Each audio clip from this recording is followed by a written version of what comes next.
মাথা নিচু করে খাটের নিচে দেখতে গিয়ে চমকে উঠলাম। আধ আলো আধ আধারে প্রথমটা মনে হলো একটি মেয়ে যেন গুটি সুটি মেরে খাটের তলায় বসে আমার দিকে হাসি মুখে চেয়ে আছে। স্পষ্ট দেখলাম, হুজুর আপনার পায়ের হাত দিয়ে বলছি। এমনকি তার মাথায় বেশ কালো চুলের গোছা পর্যন্ত স্পষ্ট দেখেছি। লন্ঠনটা ছিল যেখানেতে, বসে হিসেব করছিলাম সেখানে, হাত 6-7 দূরে। আরো ভালো করে দেখবো বলে লন্ঠন যেমনি আনতে গিয়েছি, কি একটা প্রাণী ছুটে কাঠের তলা থেকে বেরিয়ে পালাতে গেল। তোরের কাছে লন্ঠনের আলোটা বাঁকা ভাবে পড়েছিল। সেই আলোতেই দেখলাম একটা বড় কুকুর, কিন্তু তার আগা গোড়া সাদা। হুজুর, কালোর কোথাও চিহ্ন নেই তার গায়ে। অমিন সাহেব জেগে বললেন, কি কি? বললাম, ও কিছু নয়, একটা শেয়ালটি কুকুর ঘরে ঢুকেছে। অমিন সাহেব বললেন, কুকুর? কিরকম কুকুর? বললাম, সাদা কুকুর। অমিন সাহেব যেন নিরাশার সুরে বললেন, সাদা? ঠিক দেখেছ না কালো?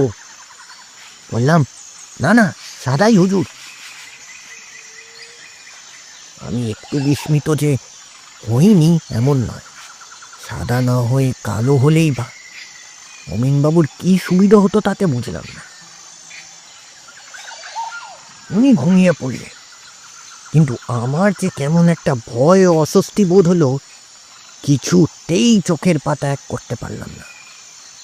খুব সকালে উঠে খাটের নিচটা একেবারে কি মনে করে ভালো করে খুঁজতে গিয়ে সেখানে এক কাঁচা কালো চুল পেলাম।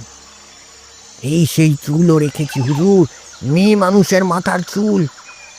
কোথা থেকে এলো এই চুল? টিপি কালো কুচকুচে নরম চুল। কুকুর, বিশেষত সাদা কুকুরের গায়ে এত বড় নরম কালো চুল হয় না। এ হলো গত রবিবার, অর্থাৎ আজ 3 দিনের কথা। এই 3 দিন থেকে আমিন সাহেব তো একরকম উন্মাদ হয়ে গেছে। আমার বড় ভয় হচ্ছে হুজুর। এবার এবার আমার পালা কিনা তাই ভাবছি। গল্পটা বেশ আষাঢ়ে গোছের মতো। সে চুলগুলোকে হাতে করে দেখেও কিছু বুঝতে পারলাম না।